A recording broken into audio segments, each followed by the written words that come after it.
Xylem SSC RRB എല്ലാവർക്കും നമ്മുടെ ചാനലിലേക്ക് സ്വാഗതം. അതായത് നമ്മുടെ SSC CGL നോട്ടിഫിക്കേഷൻ നമ്മൾ കുറെ നാളായി കാത്തിരിക്കുന്നതായിരുന്നു അല്ലെ. കലണ്ടർ വന്നത് മുതൽ നമുക്ക് അറിയാമായിരുന്നു 9-ാം തീയതി നോട്ടിഫിക്കേഷൻ വരും എന്നുള്ള കാര്യം. അതേപോലെ തന്നെ കറക്റ്റ് SSC പറഞ്ഞ പോലെ 9-ാം തീയതി കറക്റ്റ് നോട്ടിഫിക്കേഷൻ വന്നിട്ടുണ്ടായിരുന്നു. അതായത് നമ്മൾ എല്ലാവരും വെയിറ്റ് ചെയ്തിരുന്ന ഒരു നോട്ടിഫിക്കേഷൻ ആണ് ഇപ്രാവശ്യം അല്ലെ. ഒരുപാട് കോൺട്രവേഴ്സീസ് ഒക്കെ ഉണ്ടായിരുന്നു, എയറിൽ നിന്നിരുന്ന ഒരു സമയമായിരുന്നു. അപ്പൊ അതൊക്കെ പൊട്ടിച്ചുകൊണ്ടാണ് SSC 9-ാം തീയതി നോട്ടിഫിക്കേഷൻ ആയിട്ട് വന്നിട്ടുള്ളത്. അപ്പൊ സെലക്ഷൻ ഫേസിന്റെ നോട്ടിഫിക്കേഷൻ വന്നത് മുതൽ നമുക്ക് അറിയാം അല്ലെ. നമ്മളെല്ലാരും ഏകദേശം ഒന്ന് ഗസ് ചെയ്തതാണ്, വലിയ മാറ്റമൊന്നും ഇല്ല എക്സാം എങ്കിലും ചെറിയ ചെറിയ ചർച്ചകൾ അവിടെ ഇവിടെ ഒക്കെ ആയിട്ട് എന്തൊക്കെയായിരിക്കും മാറ്റം, സിലബസ് മാറുമോ അല്ലെങ്കിൽ ഇതിന്റെ പാറ്റേൺ മാറുമോ, വലിയ ചേഞ്ചുകൾ ഉണ്ടാവും എന്നുള്ള തരത്തിലൊക്കെ പലതരത്തിലുള്ള അഭ്യൂഹങ്ങളും ഉണ്ടായിരുന്നു. പക്ഷെ അതിനൊക്കെ ഒരു വിരാമം ഇട്ടുകൊണ്ടാണ് ഈ 9-ാം തീയതി നമ്മുടെ CGLന്റെ നോട്ടിഫിക്കേഷൻ വന്നിട്ടുള്ളത്. അപ്പൊ അതിലെ കുറച്ച് പ്രധാനപ്പെട്ട സംശയങ്ങളും കുറച്ച് പ്രധാനപ്പെട്ട അഭിപ്രായങ്ങളുമായിട്ടാണ് നമ്മൾ ഇന്നത്തെ സെഷനിൽ നമ്മൾ വന്നിരിക്കുന്നത്. അപ്പൊ SSC CGL അപ്ലൈ ചെയ്യാൻ പോകുന്ന എല്ലാ ആസ്പിറൻസും ഈ വീഡിയോ കംപ്ലീറ്റ് കാണുക. കാരണം നിങ്ങൾക്ക് ഉള്ള പല ഡൗട്ട്സ് ആൻഡ് കൺസേൺസും ആയിരിക്കും നമ്മൾ ഈ വീഡിയോയിൽ ത്രൂ ഔട്ട് ഡിസ്കസ് ചെയ്യുന്നുണ്ടായിരിക്കാം. റെഡി? അപ്പൊ ആദ്യം തന്നെ നമ്മളൊരു നോട്ടിഫിക്കേഷൻ എടുക്കുമ്പോൾ നമ്മൾ ഏറ്റവും ഇമ്പോർട്ടന്റ് ആയിട്ടുള്ള പ്രയോറിറ്റി കൊടുക്കുന്നത് ഡേറ്റ്സിനാണ് അല്ലേ. പറയാമോ ഡേറ്റ്സ്? അപ്പൊ പ്രധാനപ്പെട്ട ഡേറ്റ്സ് എന്ന് പറയുന്നത് നോട്ടിഫിക്കേഷൻ വന്ന ഡേറ്റ് എന്ന് പറയുന്നത് 9-ാം തീയതിയാണ്. അപ്പൊ 9-ാം തീയതി തന്നെ നോട്ടിഫിക്കേഷൻ വന്ന ഡേറ്റിൽ തന്നെ ഇതിന്റെ അപ്ലിക്കേഷൻ സ്റ്റാർട്ട് ആയിട്ടുണ്ട്. ചാനലിൽ അതിന്റെ SSCയുടെ സൈറ്റിൽ ഇതിന്റെ അപ്ലിക്കേഷൻ സ്റ്റാർട്ട് ആയിട്ടുണ്ട് എന്നുള്ളതാണ് കാര്യം. ഇനി അതിന്റെ ലാസ്റ്റ് ഡേറ്റ് എല്ലാവരും മെയിൻ ആയിട്ട് ശ്രദ്ധിക്കുന്നത് ലാസ്റ്റ് ഡേറ്റ് എപ്പോഴാന്നുള്ളതാണ്. പക്ഷെ ലാസ്റ്റ് ഡേറ്റ് എന്ന് പറയുന്നത് കാര്യം കൃത്യമായിട്ട് പറഞ്ഞിട്ടുണ്ടെങ്കിൽ പോലും ഇപ്പോഴേ ശ്രദ്ധിക്കേണ്ട ഒരു കാര്യം എന്ന് പറയുന്നത് എന്തായിരിക്കും, അപ്ലൈ ചെയ്യുക, അപ്ലൈ ചെയ്യുക എന്നുള്ളത്. ഒരു മാസം ഉണ്ട്, ലാവിഷായിട്ട് സമയമുണ്ട്. അപ്പൊ ലാസ്റ്റ് ഏറ്റവും ഫസ്റ്റ് ഒരു നോട്ടിഫിക്കേഷൻ വരുമ്പോൾ നമ്മൾ ആദ്യം ശ്രദ്ധിക്കുക ഏറ്റവും ലാസ്റ്റ് ഡേറ്റ് എപ്പോഴാണ്. അപ്പോൾ 4-ാം തീയതിയാണ്, അടുത്ത മാസം ജൂലൈ 4-ാം തീയതിയാണ് ഇതിന്റെ അവസാനത്തെ ഡേറ്റ് ആയിട്ട്, ലാസ്റ്റ് ഡേറ്റ് ഓഫ് അപ്ലിക്കേഷൻ ആയിട്ട് നമ്മുടെ SSC വെച്ചിരിക്കുന്നത്. അന്ന് രാത്രി 11 മണി വരെയാണ് നിങ്ങൾക്ക് അപ്ലൈ ചെയ്യാവുന്നത് എന്നുള്ള നിലയിലാണ് നോട്ടിഫിക്കേഷനിൽ പറഞ്ഞിട്ടുള്ളത്. പക്ഷെ ഒരു കാര്യം ഒന്നുകൂടി ഓർമ്മിപ്പിച്ചോട്ടെ, ആരും അവസാന ദിവസത്തേക്ക് മാറ്റി വെക്കരുത്. എത്രയും പെട്ടെന്ന് തന്നെ ഇപ്പോഴൊക്കെ നിങ്ങൾക്ക് അപ്ലൈ ചെയ്യാൻ സാധിക്കുന്നതാണ്. എത്രയും പെട്ടെന്ന് ഈ വീഡിയോ കാണുന്ന ഈ സമയം കൊണ്ട് തന്നെ നിങ്ങൾ കണ്ടു കഴിഞ്ഞാൽ മുഴുവൻ കാണുക, നിങ്ങളുടെ സംശയങ്ങളൊക്കെ ഇവിടെ തീർക്കുന്നതായിരിക്കും. അപ്പൊ മുഴുവൻ കണ്ടതിന് ശേഷം നിങ്ങൾ കൃത്യമായിട്ട് അത് അപ്ലൈ ചെയ്യുക എന്നുള്ളതാണ് ഇപ്പൊ പറയാനുള്ളത്. ഇപ്രാവശ്യം പിന്നെ കലണ്ടർ വന്നപ്പോ തന്നെ നമുക്ക് എക്സാമിന്റെ ഡേറ്റ് മെൻഷൻ ചെയ്തിട്ടുണ്ടായിരുന്നു. ഓഗസ്റ്റ് 13-ാം തീയതി മുതൽ 30-ാം തീയതി, 13-ാം തീയതി മുതൽ 30-ാം തീയതി വരെയാണ് പരീക്ഷ ഉണ്ടായിരിക്കുക. Tier 1 എക്സാം ഉണ്ടായിരിക്കുക. Tier 2 ഡിസംബർ മാസത്തിലാണ് Tier 2 നടക്കുക. അതായത് നമ്മൾ കൃത്യമായി ഈ വരുന്ന ഈ ഒരു 60-65 ദിവസം അല്ലെ, അത് കൃത്യമായി യൂട്ടിലൈസ് ചെയ്യുകയാണെങ്കിൽ ഈ വർഷം എൻഡ് ആകുമ്പോഴത്തേക്കും നമ്മുടെ കരിയറിൽ ഒരു തീരുമാനമാകും എന്ന് നമുക്ക് പറയാനായിട്ട് സാധിക്കും. അപ്പൊ ഈ SSC CGL എന്ന് പറയുന്ന എക്സാം 2 ടിയറുകളായിട്ടാണ് നടക്കുന്നത്, Tier 1 ആൻഡ് Tier 2. അപ്പൊ മിസ് ഈ Tier 1 Tier 2 എന്ന് പറയുമ്പോൾ Tier 1ന്റെ പ്രത്യേകത എന്തൊക്കെയാണ്? Tier 1 എന്ന് പറയുന്നത് ശരിക്കും ക്വാളിഫൈങ് നേച്ചർ ആണ് അല്ലെ. 1 അവറിൽ 200 മാർക്കിന്റെ ക്വസ്റ്റ്യൻ ആണ്, 4 സബ്ജക്റ്റ് ആണ്. അതായത് നമ്മുടെ GK, ജനറൽ അവയർനെസ് എന്ന് പറയുമ്പോൾ നമ്മുടെ സയൻസ് ആണെങ്കിലും കറണ്ട് അഫയേഴ്സ് ആണെങ്കിലും GK, ഹിസ്റ്ററി, സ്റ്റാറ്റിക് GK ഇതൊക്കെ ഇൻവോൾവ് ചെയ്യുന്ന സബ്ജക്റ്റ് ആണ് ജനറൽ അവയർനെസ്. പിന്നെ നമ്മുടെ ഏറ്റവും ഇമ്പോർട്ടന്റ് ആയിട്ടുള്ള നമ്മുടെ മാത്സും റീസണിങ്ങും, ക്വാണ്ടിറ്റേറ്റീവ് ആപ്റ്റിറ്റ്യൂഡ് ആൻഡ് റീസണിങ്, പിന്നെ ഇംഗ്ലീഷ്. ഇങ്ങനെ 4 സബ്ജക്റ്റുകളാണ് ഉണ്ടായിരിക്കുക. 4 സബ്ജക്റ്റുകളും ഈക്വലി ഇമ്പോർട്ടന്റ് ആണ് അല്ലെ. കാരണം 25 ക്വസ്റ്റ്യൻ 50 മാർക്ക്. ഒരു ക്വസ്റ്റ്യന് 2 മാർക്ക്, നമ്മൾ പോസിറ്റീവ് ആണെങ്കിൽ 2 മാർക്ക്, നെഗറ്റീവ് വരികയാണെങ്കിൽ -0.5 ആണ് വരുന്നത്. പിന്നെ അപ്പോൾ 200 മാർക്ക് 1 മണിക്കൂറാണ് നമ്മുടെ ഡിസൈഡിങ് ടൈം എന്ന് പറയുന്നത്. പിന്നെ Tier 2 എന്ന് പറയുന്നത് ശരിക്കും പറയുകയാണെങ്കിൽ അതാണ് നമ്മുടെ ജോലി ഡിസൈഡ് ചെയ്യുന്ന ഫാക്ടർ എന്ന് പറയുന്നത് അല്ലെ. ഫൈനൽ റാങ്ക് ലിസ്റ്റിലേക്ക് നിങ്ങളെ കൊണ്ടുവന്നത് Tier 2 എന്ന് പറയുന്നതാണ്. അപ്പൊ Tier 1 എന്ന് പറയുന്നത് ക്വാളിഫയിങ് എക്സാം ആണ്. അപ്പൊ ആദ്യ കടമ്പ എന്നുള്ള നിലയിൽ നിങ്ങൾ പാസ്സാവേണ്ടത് അല്ലെങ്കിൽ ലക്ഷ്യം വെക്കേണ്ടത് എന്ത് തന്നെയാണ്? Tier 1 എക്സാം തന്നെയാണ്. പിന്നെ അത് മാത്രമല്ല Tier 2 നോക്കുന്ന സമയത്തായി നമ്മൾ സെപ്പറേറ്റ് ആയിട്ട് കുറെ പഠിക്കേണ്ട കാര്യമില്ല അല്ലെ. കാരണം നമ്മൾ പ്രാക്ടീസ് ചെയ്ത് തന്നെ കൂടുതൽ പ്രാക്ടീസ് ചെയ്യും. ഇപ്പൊ മാത്സിന്റെ കാര്യത്തിലാണെങ്കിൽ പ്രോബിലിറ്റി ഒരു എക്സ്ട്രാ ടോപ്പിക് ആണ്. അങ്ങനെ കുറച്ച് എക്സ്ട്രാ ടോപ്പിക്കുകൾ ഇച്ചിരി ഉണ്ടെങ്കിൽ പോലും നമുക്ക് Tier 1 നമ്മൾ അടിപൊളിയായി ക്രാക്ക് ചെയ്യാൻ പറ്റുന്ന നല്ല മാർക്ക് സ്കോർ ചെയ്യുന്ന ഒരാളാണെങ്കിൽ Tier 2 നമുക്ക് എക്സ്ട്രാ ഓവർ എഫേർട്ട് എടുക്കേണ്ട ആവശ്യം വരില്ല. അതേ ഫ്ലോയിൽ തന്നെ മുന്നോട്ട് പോയാൽ മതി. യെസ്. പിന്നെ GKന്റെ കൺസെപ്റ്റ് ഒക്കെ ആണെങ്കിൽ നല്ലോണം വീണ്ടും റിവൈസ് ചെയ്യുക. കൂടുതൽ അതായത് കൂടുതൽ പഠിച്ച കാര്യങ്ങൾ തന്നെ വീണ്ടും പഠിക്കുക എന്നുള്ളത് മാത്രമേ ഉള്ളൂ. അപ്പൊ SSC എക്സാംസിന് പ്രിപ്പയർ ചെയ്യുന്ന ആസ്പിറൻസിനെ സംബന്ധിച്ചിടത്തോളം എന്താണ് അവരുടെ ലക്ഷ്യം എന്ന് വെച്ചാൽ എല്ലാവരും പറയും SSC ക്രാക്ക് ചെയ്യണം അല്ലേ. അപ്പൊ പൊതുവെ പക്ഷെ ആർക്കും പോസ്റ്റിനെ കുറിച്ച് ഡീറ്റെയിൽ ആയിട്ട് അറിയില്ല. ഇതിനെ കുറിച്ച് ഡീറ്റെയിൽഡ് ആയിട്ടുള്ള വീഡിയോ നമുക്ക് സെപ്പറേറ്റ് ചെയ്യാം അല്ലെ. പക്ഷേ group B and group C പോസ്റ്റുകളിലേക്കാണ് നമ്മുടെ SSC വിളിക്കുന്നത്. അപ്പൊ സാർ ഇപ്രാവശ്യം നോക്കുകയാണെങ്കിൽ പോസ്റ്റിൽ കുറച്ച് അഡീഷൻസ് വന്നിട്ടുണ്ട്. എന്തൊക്കെയായിരുന്നു? പ്രധാനമായിട്ട് 2 അഡീഷൻസ് ആണ് വന്നിട്ടുള്ളത്. നമ്മൾ നോക്കുകയാണെങ്കിൽ നോട്ടിഫിക്കേഷൻ നോക്കുകയാണെങ്കിൽ പേ ലെവൽ 7ലേക്ക് ഒരു അഡീഷൻ വന്നിട്ടുണ്ട്. ആ അഡീഷൻ എന്ന് പറയുന്നത് 16ാമത്തെ പോസ്റ്റ് ആയിട്ട് നോട്ടിഫിക്കേഷൻ തന്നെ മെൻഷൻ ചെയ്തിട്ടുണ്ട്. സെക്ഷൻ ഹെഡ് എന്ന് പറയുന്ന ഒരു പോസ്റ്റാണ്. സെക്ഷൻ ഹെഡ് അത് ഏത് ഡിപ്പാർട്ട്മെന്റിലാണ് വരുന്നതെന്ന് ചോദിച്ചാൽ director general of foreign trade എന്ന് പറയുന്ന ഡിപ്പാർട്ട്മെന്റിൽ ഒരു സെക്ഷൻ ഹെഡ് എന്ന് പറയുന്ന ഒരു പോസ്റ്റ് ഇപ്പോൾ ഇൻക്ലൂഡഡ് ആയിട്ടുണ്ട്. അത് ഗ്രൂപ്പ് ബി പോസ്റ്റ് ആണ്. 18 മുതൽ 30 വയസ്സ് വരെ എന്നുള്ള നിലയിൽ നമുക്ക് എഴുതാൻ പറ്റുന്ന ഒരു ഗ്രൂപ്പ് ബി പോസ്റ്റ് തന്നെയാണ് ഈ സെക്ഷൻ ഹെഡ് എന്ന് പറയുന്നത്. കൂടാതെ തന്നെ നമ്മൾ അടുത്തായിട്ട് പേ ലെവൽ 6ലേക്ക് നോക്കുകയാണെങ്കിൽ ഒരു പോസ്റ്റ് അവിടെയും അഡിഷൻ അല്ലെങ്കിൽ ഒരു ആഡ് ഓൺ വന്നിട്ടുണ്ട്. അത് CBDT ആണ്, central bureau of direct taxes എന്ന് പറയുന്ന ആ ഒരു ഡിപ്പാർട്ട്മെന്റിൽ ഓഫീസ് സൂപ്പറിൻറ്റൻഡന്റ് എന്ന് പറയുന്ന ഒരു പോസ്റ്റാണ് അവിടെ ആഡ് ഓൺ ചെയ്തിരിക്കുന്നത്. അതും ഗ്രൂപ്പ് ബി പോസ്റ്റ് തന്നെയാണ്. 18 to 30 ആണ് അതിന്റെ ഒരു ഏജ് ലിമിറ്റ് ആയിട്ട്, ഏജ് റേഞ്ച് ആയിട്ട് നമ്മൾ പറയുന്നത്. ഇപ്പൊ ഗ്രൂപ്പ് ബി പോസ്റ്റുകൾ നോക്കുകയാണെങ്കിൽ അധികവും 18 to 30 ഇയേഴ്സ് ആണല്ലേ വരുന്നത്. 20 to 30 ഉണ്ട്, എന്നാലും 18 to 30 ആണ് കൂടുതലും ഏജ് വരുന്നത്. അപ്പൊ നമ്മൾ ഇതിൽ നോക്കുകയാണെങ്കിൽ ശരിക്കും ടാക്സ് അസിസ്റ്റന്റിന് പ്രൊമോഷൻ കിട്ടിയാൽ കിട്ടുന്ന പോസ്റ്റ് ആയിരുന്നു അല്ലെ ഈ ഒരു ഓഫീസ് സൂപ്പറിൻറ്റൻഡന്റ് എന്ന് പറയുന്നത്. ഇപ്പൊ അത് തന്നെ ഒരു പുതിയ പോസ്റ്റ് ആയിട്ട് ആഡ് ആയിട്ടുണ്ട്. അതാണ് പ്രധാനമായിട്ടും പോസ്റ്റിൽ വരുന്ന ഡിഫറൻസ് എന്ന് പറയുന്നത്. അപ്പോൾ പല വീഡിയോസിലായിട്ട് നമ്മൾ SSCയെ പറ്റി ഒരുപാട് വീഡിയോസ് ചെയ്തിട്ടുണ്ട്. അതിലൊക്കെ സ്ഥിരമായിട്ട് വരുന്ന ഒരു കമന്റ് എന്ന് പറയുന്നത് ഈ ആധാർ രജിസ്ട്രേഷനുമായിട്ട് ബന്ധപ്പെട്ടുകൊണ്ടാണ്. എന്താണ് ഈ ആധാർ രജിസ്ട്രേഷനുമായിട്ട് ബന്ധപ്പെട്ട് കിടക്കുന്ന ഫാക്റ്റുകൾ?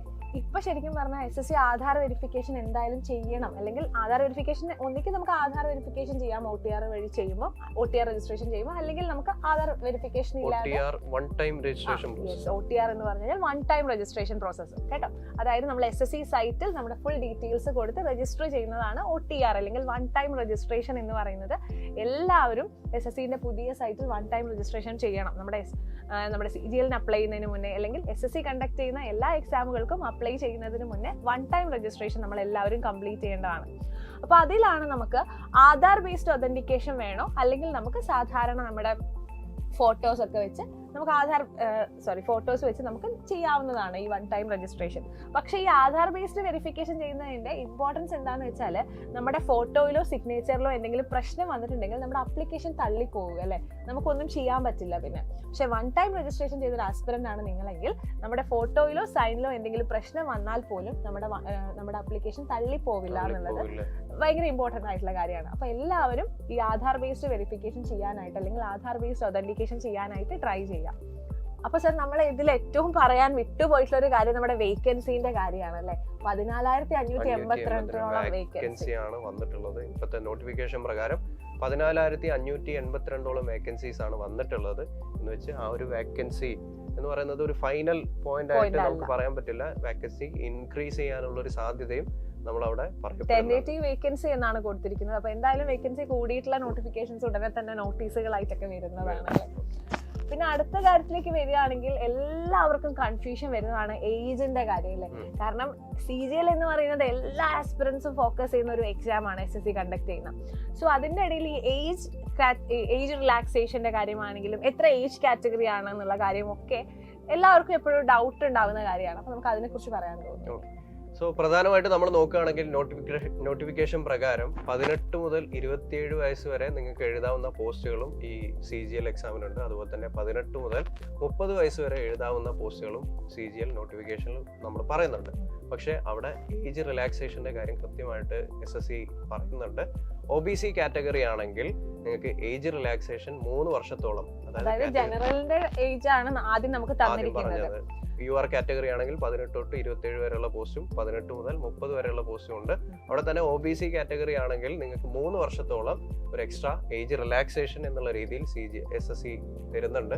അതെ, അപ്പർ ഏജ് ലിമിറ്റ് ഒരു 3 വർഷത്തോളം കിട്ടുന്നുണ്ട്. ഇനി നമ്മൾ SC/ST കാറ്റഗറി നോക്കുകയാണെങ്കിൽ അവിടെ 5 വർഷത്തോളമാണ് ഇതിന്റെ ഏജ് റിലാക്സേഷൻ എന്ന് പറയുന്നത്.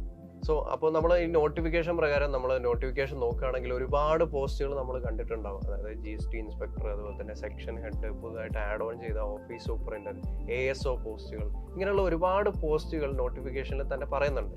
പക്ഷേ ഇവിടെ സംശയം സ്ഥിരമായിട്ട് വരുന്ന ഒരു കാര്യം എന്ന് പറയുന്നത് ഈ ഓരോ പോസ്റ്റുകൾക്കും നമ്മൾ സെപ്പറേറ്റ് ആയിട്ട് അയക്കണോ എന്നുള്ളതാണ് പ്രധാനപ്പെട്ട സംശയമായിട്ട് തന്നെ വരെ വരുന്ന ഒരു കാര്യമാണ്. ഇത്രയും പോസ്റ്റുകളുണ്ട്, ഓരോന്നിനും സെപ്പറേറ്റ് ഫീസ് അടച്ചുകൊണ്ട് ഞാൻ അപ്ലൈ ചെയ്യണോ എന്നുള്ളത് സ്ഥിരമായിട്ട് വരുന്ന ഒരു ചോദ്യമാണ്. അപ്പൊ എന്താണ് അപ്പോ ശരിക്കും പറയുകയാണെങ്കിൽ നമ്മൾ സെലക്ഷൻ പോസ്റ്റിന്റെ നോട്ടിഫിക്കേഷനിൽ നമ്മൾ പറഞ്ഞിട്ടുണ്ട് ഓരോ പോസ്റ്റിനും നമ്മൾ സെപ്പറേറ്റ് ആയിട്ട് ഫീസ് അടച്ചിട്ട് വേണം എക്സാമിന് അപ്ലൈ ചെയ്യാനായിട്ട്. പക്ഷേ CGLന്റെ കാര്യത്തിൽ അങ്ങനെയല്ല. നമ്മൾ സെപ്പറേറ്റ് പോസ്റ്റിന് സെപ്പറേറ്റ് ഫീസ് അടയ്ക്കേണ്ട ആവശ്യമില്ല.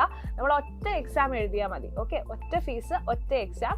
അതിന് നമ്മൾ എന്ത് ചെയ്യണം, ഒറ്റ ഫീസ് നമ്മൾ അടച്ച് ഒറ്റ പ്രാവശ്യം മാത്രം എക്സാമിന് അപ്ലൈ ചെയ്താൽ മതി. പിന്നീടാണ് നമ്മൾ പോസ്റ്റ് പ്രിഫറൻസ് റിസൾട്ട് വന്നതിന് ശേഷം പോസ്റ്റ് പ്രിഫറൻസ് നിങ്ങൾക്ക് എന്താണോ വേണ്ടത് അതിനനുസരിച്ച് നമ്മൾ ഫില്ല് ചെയ്ത് കൊടുക്കുക എന്നുള്ള ഒരു രീതിയിൽ SSC തന്നെ കാര്യങ്ങൾ അറേഞ്ച് ചെയ്തു.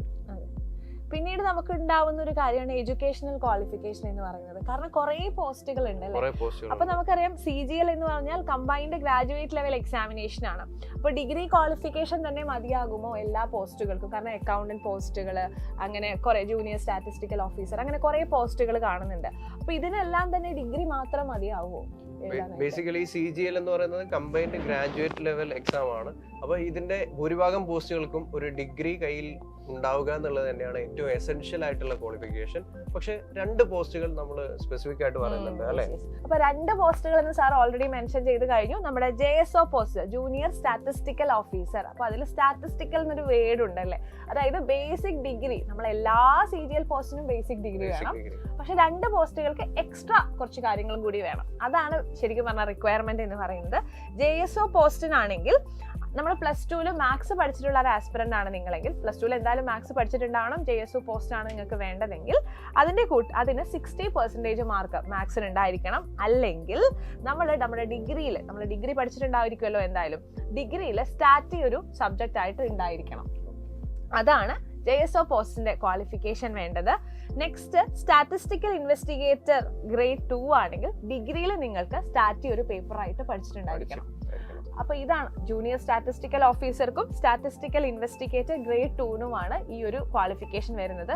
പിന്നെ Tier 2-നും ഇവർക്ക് സ്റ്റാറ്റി ഒരു പേപ്പർ ആയിട്ട് ഉണ്ടായിരിക്കും അല്ലെ. പേപ്പർ 1 ആൻഡ് പേപ്പർ 2 ആണ് Tier 2-ന് ഉണ്ടായിരിക്കുക. പേപ്പർ 2-ന് സ്റ്റാറ്റി ഒരു എക്സാം ആയിട്ട് ഉണ്ടായിരിക്കുന്നതാണ് നിങ്ങൾക്ക്. അതാണ് ഒരു ഡിഫറൻസ് വരുന്നത് ഈ പോസ്റ്റിന് അപ്ലൈ ചെയ്യുന്ന ആസ്പിറൻസിന്. അപ്പൊ നമ്മൾ പറഞ്ഞു JSO പോസ്റ്റിനും സ്റ്റാറ്റിസ്റ്റിക്കൽ ഇൻവെസ്റ്റിഗേറ്റർ പോസ്റ്റിനും പേപ്പർ 2, അതായത് Tier 2-ല് പേപ്പർ 2 ആഡ് ചെയ്ത് പഠിക്കണം. വരുന്നുണ്ട്.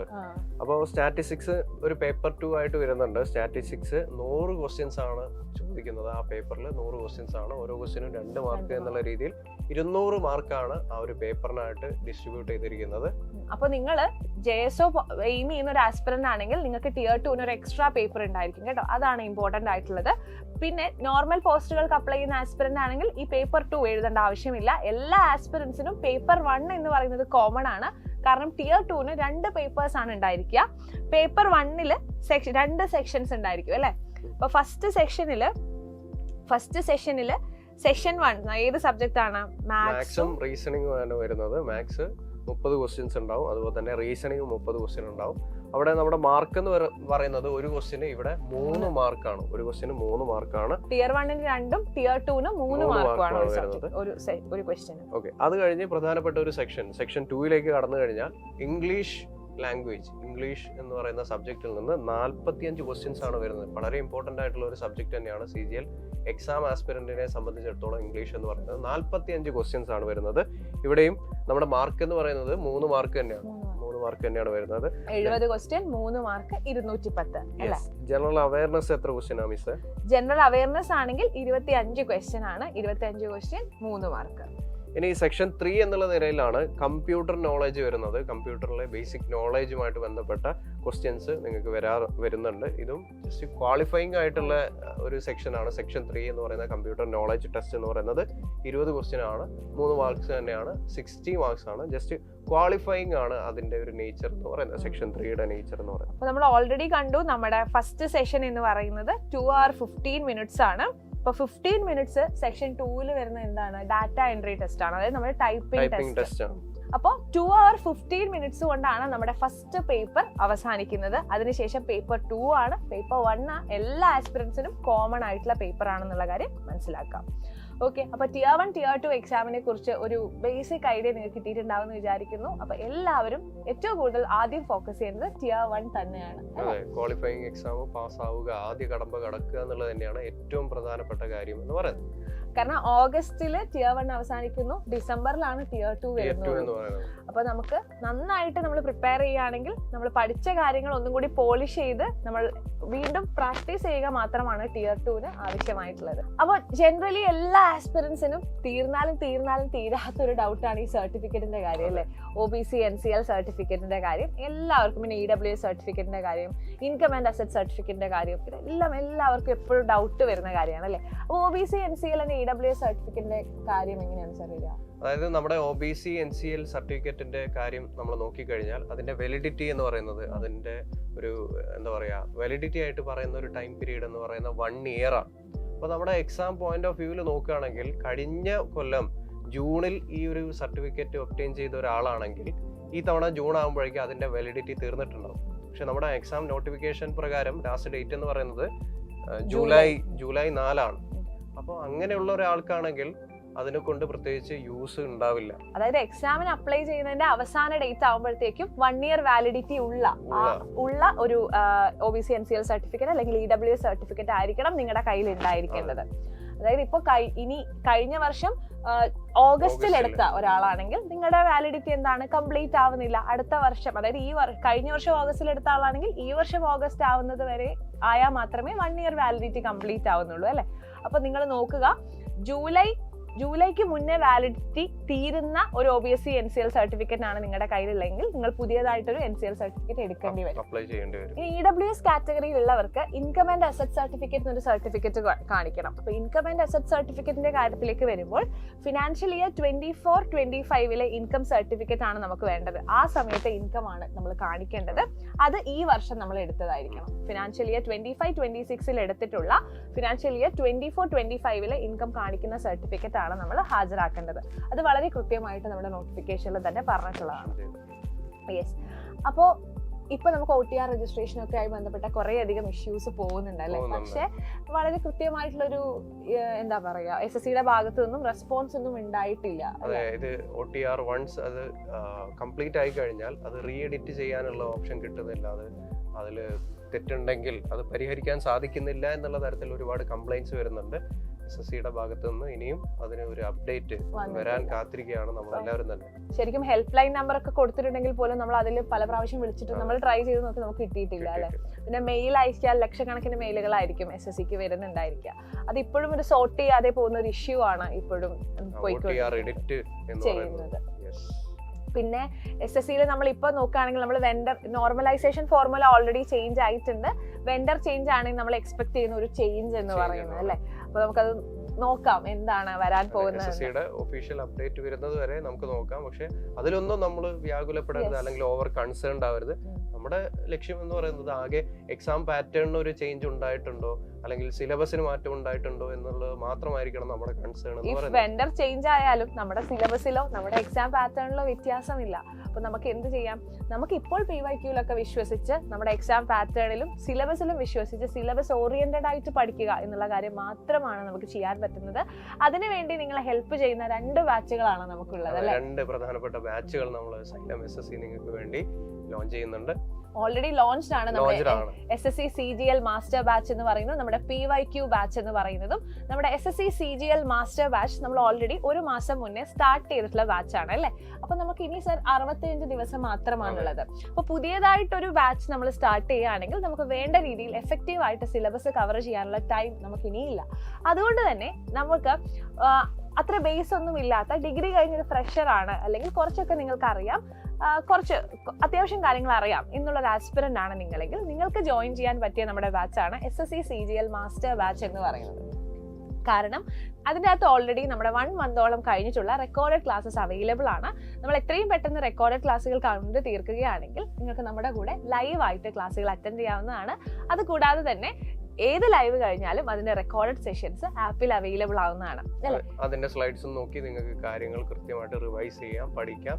ഈ ഒരു ചുരുങ്ങിയ ഒരു സമയത്തിനുള്ളിൽ മാക്സിമം കാര്യങ്ങൾ റിവൈസ് ചെയ്ത് പ്രിലിംസ് എക്സാം അല്ലെങ്കിൽ ക്വാളിഫയിങ് എക്സാം ക്രാക്ക് ചെയ്യുക എന്നുള്ളതാണ് നിങ്ങളുടെ പ്രധാന ലക്ഷ്യമെങ്കിൽ നിങ്ങൾ ജോയിൻ ചെയ്യാൻ പറ്റുന്ന ഒരു ബാച്ച് തന്നെയാണ് നമ്മുടെ മാസ്റ്റർ ബാച്ച് എന്ന് പറയുന്നത്. കാരണം ഈ 65 ദിവസം കൊണ്ട് ഏറ്റവും എഫക്റ്റീവ് ആയിട്ടുള്ള രീതിയിൽ കണ്ടന്റ് ഡെലിവർ ചെയ്യുക എന്നുള്ളതാണ് നമ്മുടെ ഈ ബാച്ചിന്റെ ഏറ്റവും പ്രധാനപ്പെട്ട ലക്ഷ്യം എന്ന് പറയുന്നത്.